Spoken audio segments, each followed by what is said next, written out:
लखनऊ में देर रात हुए गोलीकांड ने पूरे शहर में हड़कंप मचा दिया। राजधानी के मड़ियाओं इलाके में बीजेपी रुकने पार्लियामेंट के बेटे आयुष को देर रात कुछ बदमाशों ने गोली मार दी और मौके से फरार हो गए। मोहनलालगंज से बीजेपी रुकने पार्लियामेंट कौशल किशोर के 30 साल के बेटे को गोली लगने की वारदात ने पुलिस महकमे को हैरान कर दिया। लेकिन गोलीकांड में मुलजिम एक रिश्तेदार को जैसे ही पुलिस ने पकड़ा और सख्ती से पूछताछ की तो उसने ऐसा सच उगला जिसे सुनकर पुलिस के भी होश फाख्ता हो गए। गोलीकांड का मुलजिम खुद रुकने पार्लियामेंट के बेटे का साला है। उसने बताया कि गोली खुद आयुष ने ही अपने ऊपर चलवाई थी। उसने ये भी कहा था कि आयुष इस गोलीकांड की आड़ में किसी को फंसाना चाहते थे। फिलहाल पुलिस ने उस पिस्टल को भी मुलजिम की निशानदेही पर बरामद कर लिया है जिससे गोली चलाई गई थी।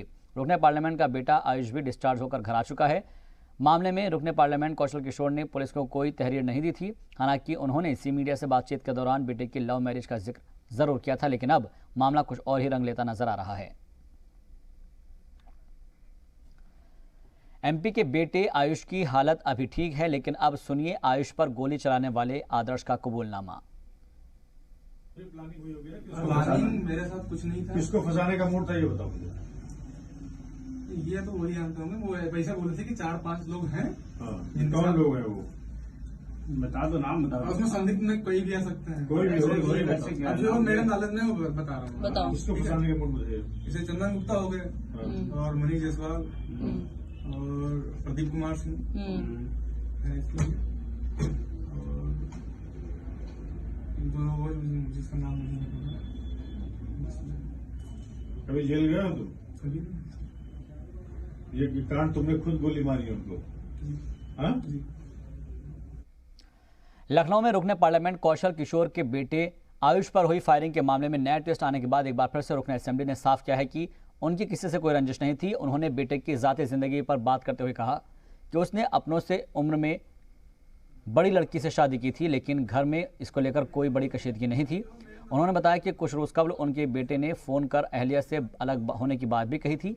हालांकि फिर वो अहलिया के साथ रहने चला गया। आयुष के साले के कबूलनामे पर रुकने पार्लियामेंट ने कहा कि अगर उसे हमदर्दी थी तो ये बात वो उन्हें बता सकता था, क्योंकि गोली कहीं भी लग सकती थी।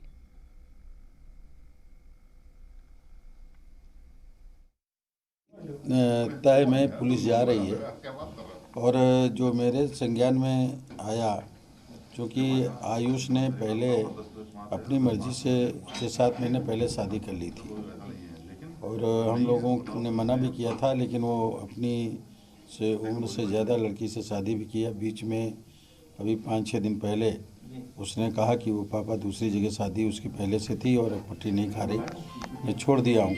लेकिन फिर वो उसी के साथ जाकर के रहा, हम लोगों ने कुछ नहीं कहा। अब ये घटना मुझे आज रात में 2:03 पे फ़ोन उसने किया कि पापा मेरे गोली मार दी गई है।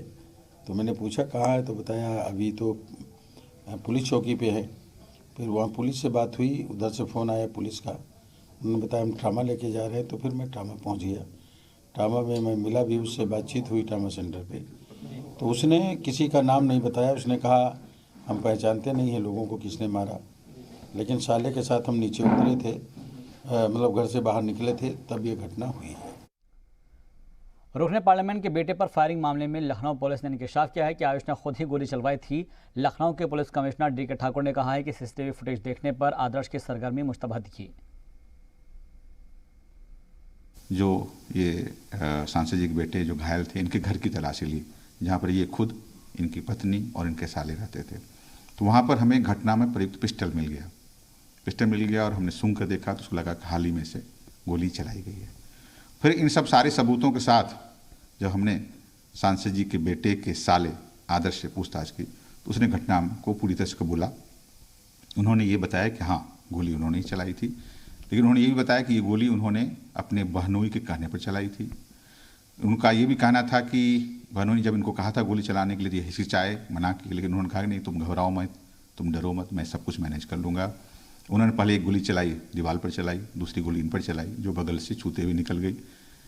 जहाँ तक सांसद जी के बेटे के हालत की बात है, सवाल है, वो अभी स्वस्थ हैं, सुरक्षित हैं, अस्पताल में भर्ती हुए थे, अस्पताल से डिस्चार्ज हो चुके हैं, जा चुके हैं। अब एक सवाल रह जाता है कि आखिर उन्होंने ये घटना क्यों की या क्यों करवाई। तो अभी सांसद जी के बेटे के साले का ये कहना है कि वो इस घटना में कुछ लोगों को फंसाना चाहते थे, कुछ 2-3 नाम भी लिए हैं, लेकिन हम जब तक सांसद जी के बेटे से पूरी तरह तहकीकात नहीं कर लेते हैं, पूरी तरह पूछताछ नहीं कर लेते हैं, तब तक हम उस घटना के पीछे की वजह के बारे में नहीं बताना।